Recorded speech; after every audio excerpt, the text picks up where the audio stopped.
Do you believe that you can create buttons?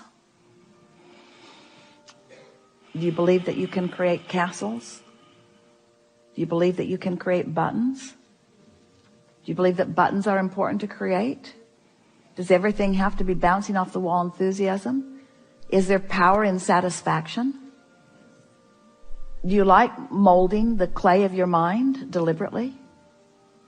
Do you think that you need to think more or rest more? Do you think that you need to try harder or try less? Do you associate trying with action or thinking? Do you need to try to think better thoughts? It was a trap. Do you need to try to think better thoughts? Or do you need to relax into better thoughts? Will the better thought come in the relaxation? Is the better thought already there? Is the better thought a manifestation that will flow into your grid if you will allow it? So, do you think that you get more done with your long list of things you need to do? Or do you get more done by allowing yourself more leeway? If we were standing in your physical shoes, we would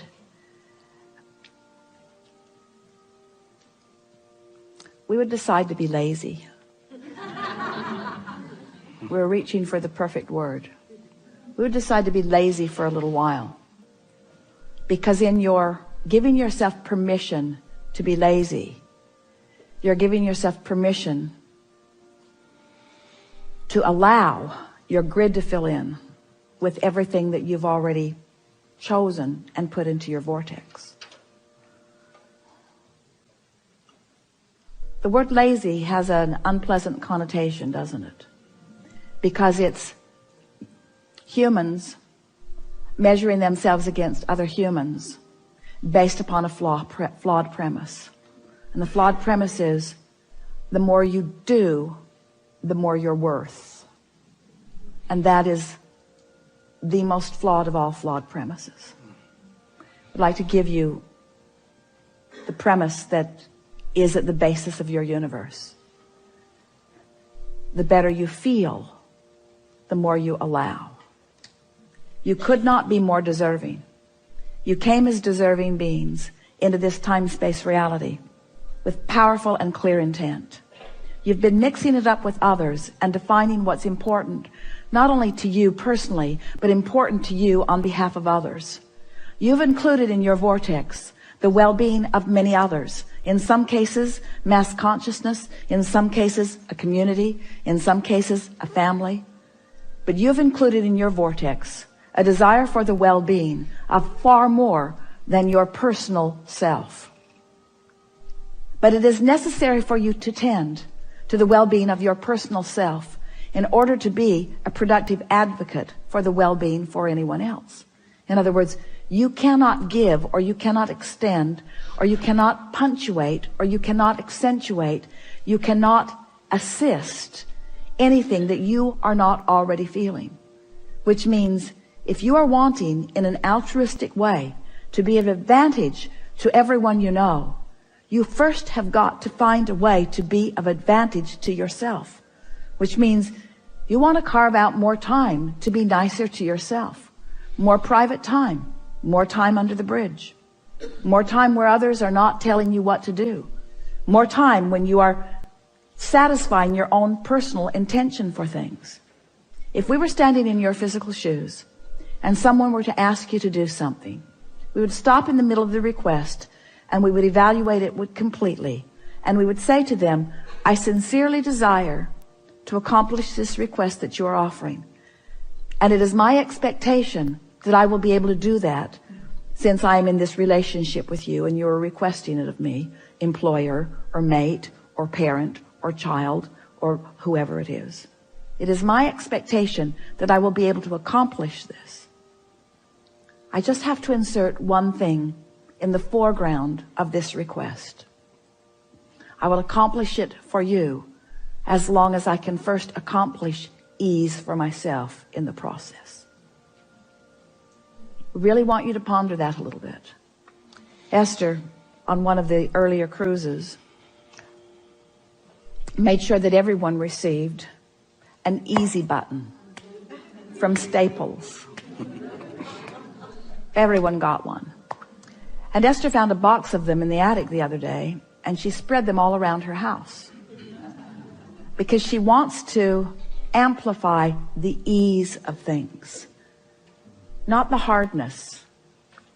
She wants to no longer justify the well-being that flows to her by pointing out how hard she's working in relationship to others.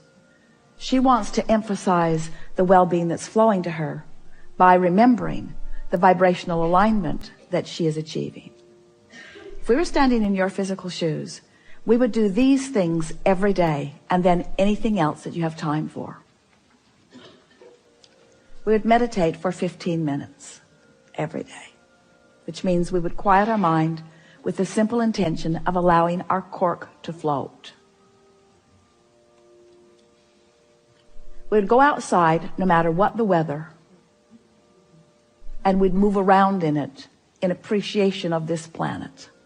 We would look up and around, and we would find things to acknowledge, and we would talk about them right out loud. Esther walks through her gardens and says to everything, "You are my favorite. You are my favorite. You are my favorite. You are my favorite. You are my favorite stone on the pathway. You are my favorite bird in the tree. You are my favorite flower in bloom. You are my favorite flower not in bloom. You are my favorite tree. You are my favorite bush. You are my favorite frog. You are my favorite frog. You kept me awake all night, but you are still my favorite frog." In other words, so first thing, meditate. Second thing, spend more time outside. Third thing, we would buy a notebook. We would call it My Book of Positive Aspects. And we would fill at least 3, 4, 5 is even better, pages of positive aspects. 5 different subjects, and write the positive aspects of it. Training your vibration into that upward place. And then there is one last thing that if we were standing in your physical shoes, we would do every single day.